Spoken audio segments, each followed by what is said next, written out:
Hello बच्चों, स्वागत है आपका हमारे चैनल लर्निंग रॉक्स में। आज इस वीडियो में हम आपके लिए लेकर आए हैं एनसीईआरटी 8वीं कक्षा की हिंदी पाठ्य पुस्तक बसंत भाग 3 का छठा पाठ, यह सबसे कठिन समय नहीं, जिसकी कवित्री का नाम है जया जादवानी।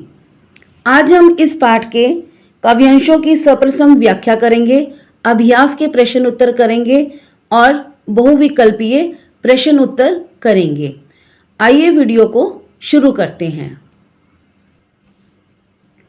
काव्यांशों की सप्रसंग व्याख्या एवं अर्थ ग्रहण संबंधी प्रश्न उत्तर। पहला, नहीं यह सबसे कठिन समय नहीं, अभी भी दवा है चिड़िया की चोंच में तिनका और वह लड़ने की तैयारी में है। इसका प्रसंग है, प्रस्तुत पंक्तियां हमारी हिंदी की पाठ्य पुस्तक बसंत में संकलित यह सबसे कठिन समय नहीं नामक कविता से ली गई है। इसकी कवित्री जया जादवानी है। उन्होंने कविता के माध्यम से लोगों को प्रेरणा और एक नवीन मार्ग दिखाने का प्रयत्न किया है। यहाँ कवित्री कहती है, अभी वह समय और परिस्थिति नहीं आई है जिसे कठिन समय कहा जाए। अब हम करेंगे इसकी व्याख्या। प्रस्तुत पंक्तियों के माध्यम से कवित्री जया जादवानी कहती है कि हे मानव, अभी व्यतीत हो रहा समय कठिन नहीं है, क्योंकि अभी तक चिड़िया की चोंच में तिनका दबा हुआ है। उसे अभी सहारा एवं सहायता प्राप्त है। इसी सहायता को प्राप्त कर वह उड़ने के लिए पूर्ण रूप से तैयार है। प्रतीक रूप में इसका अर्थ है, मानव वह परिस्थिति नहीं आई जिसे विकट एवं कठिन समय की संज्ञा दी जाए। अभी तो चिड़िया की भांति तिनके के रूप में सहारा प्राप्त है और तुम भी अब गति करने के लिए पूर्ण रूप से तैयार हो। अतः कवित्री जीवन जीने की प्रेरणा देना चाहती है। तो इसमें विशेष क्या है? कवित्री ने मानव को जीवन जीने की प्रेरणा दी है। तत्सम और तद्भव शब्दों का मिला जुला प्रयोग हुआ है। भाषा सरल, सहज एवं भावों के अनुरूप है। अब हम करेंगे इस पद्यांश के अर्थग्रहण संबंधी प्रश्न उत्तर। पहला, कवित्री ने वर्तमान को कैसा माना है?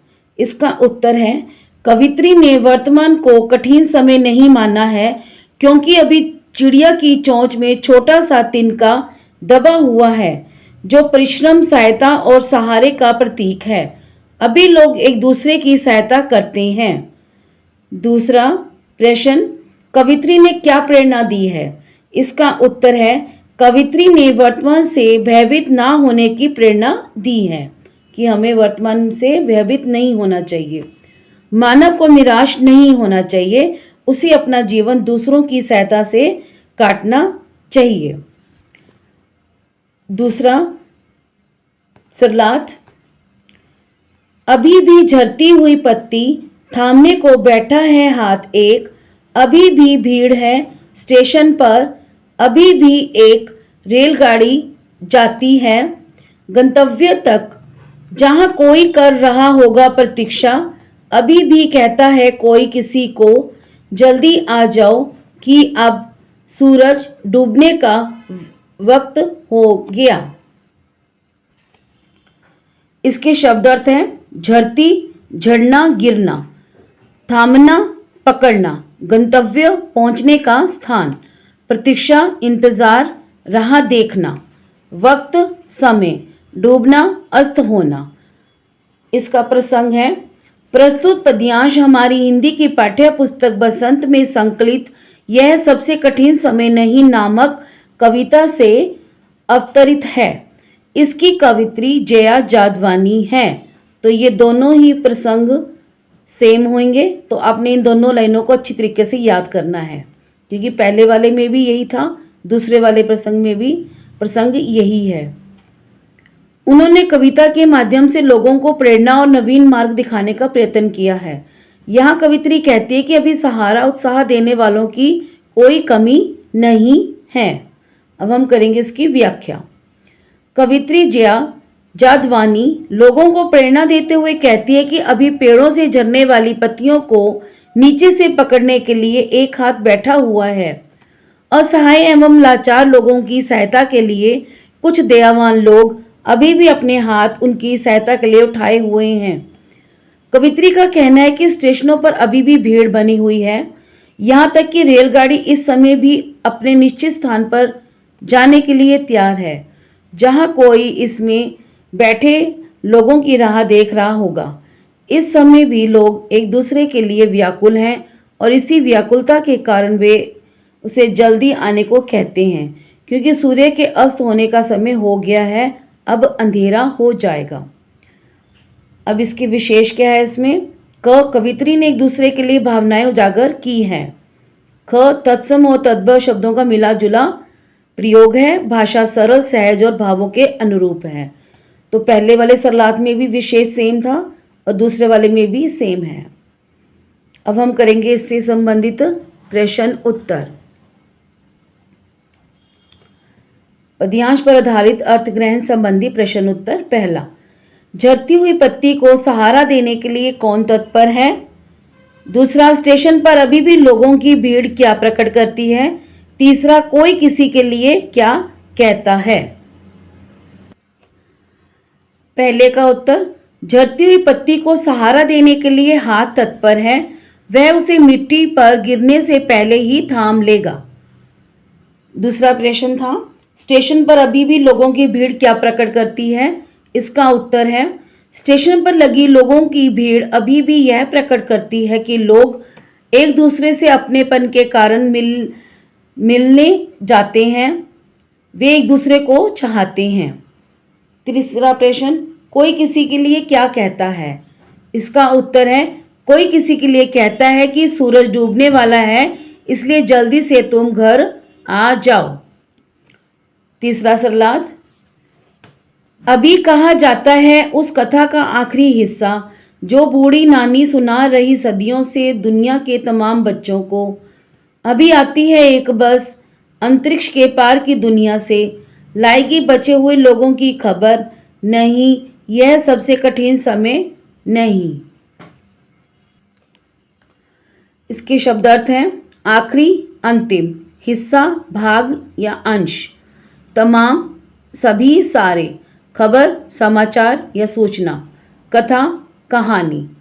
प्रसंग, प्रस्तुत पद्यांश हमारी हिंदी की पाठ्य पुस्तक बसंत में संकलित यह सबसे कठिन समय नहीं नामक कविता से लिया गया है। इसकी कवित्री जया जादवानी हैं। उन्होंने अपनी इसी कविता के माध्यम से लोगों में प्रेरणा से नवीन मार्ग को दिखाने का पूर्ण प्रयत्न किया है।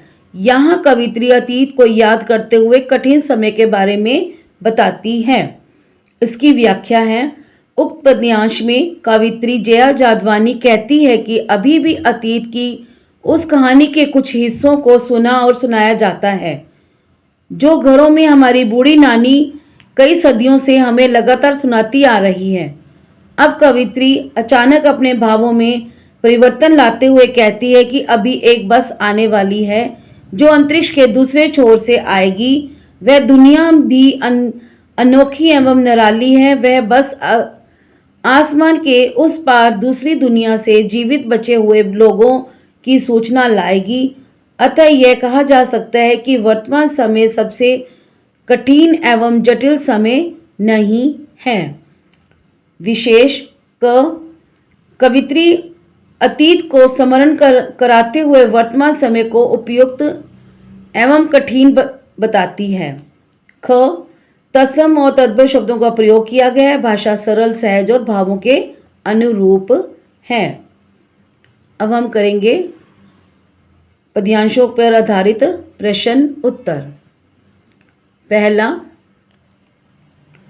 बच्चों को कौन कब से कहानी सुना रहा है? इसका उत्तर है, बूढ़ी नानी बच्चों को सदियों से कहानी सुना रही है। दूसरा, कौन किसको अंतरिक्ष के पार से लेकर आएगी? इसका उत्तर है, एक बस अंतरिक्ष के छोर से जीवित बचे लोगों की खबर लेकर आएगी। अभी भी सर्वत्र अपनेपन का भाव विद्यमान है। अब हम करेंगे इस पाठ के अभ्यास के प्रश्न के उत्तर। पहला प्रश्न, यह कठिन समय नहीं है, यह बताने के लिए कविता में कौन कौन से तर्क प्रस्तुत किए गए हैं, स्पष्ट कीजिए। इसका उत्तर है, यह कठिन समय नहीं है बताने के लिए कविता में कवित्री ने अनेक तर्क दिए हैं। प्रत्येक तर्क तथ्यपूर्ण है। कवित्री कहती है कि अभी भी चिड़िया की चोंच में तिनका दबा हुआ है, उसे अभी सहारा प्राप्त है। पेड़ से झड़ने वाली पत्तियों को थामने के लिए किसी व्यक्ति विशेष का हाथ आगे आने को तैयार है। आज के समय में भी व्यक्ति दूसरे व्यक्ति को शीघ्र आने को कहता है और बताता है कि सूर्य के अस्त होने का समय आ गया है। इसी प्रकार अंतरिक्ष के पार की दुनिया से आने वाली बस सुरक्षित लोगों की सूचना लेकर आएगी। आदि तर्क बताते हैं कि अभी का समय कोई कठिन समय नहीं है। दूसरा प्रश्न, चिड़िया चोंच में तिनका दबाकर उड़ने की तैयारी में क्यों है, वह तिनकों को क्या करती होगी, लिखिए। इसका उत्तर है, चिड़िया चोंच में तिनका दबाकर उड़ने की तैयारी में इसलिए है क्योंकि उसे अपने उद्देश्य की प्राप्ति हो चुकी है। वह तिनके को प्राप्त कर चुकी है। तिनका उसके अथक परिश्रम का परिणाम है, वह उसकी सफलता को दर्शाता है।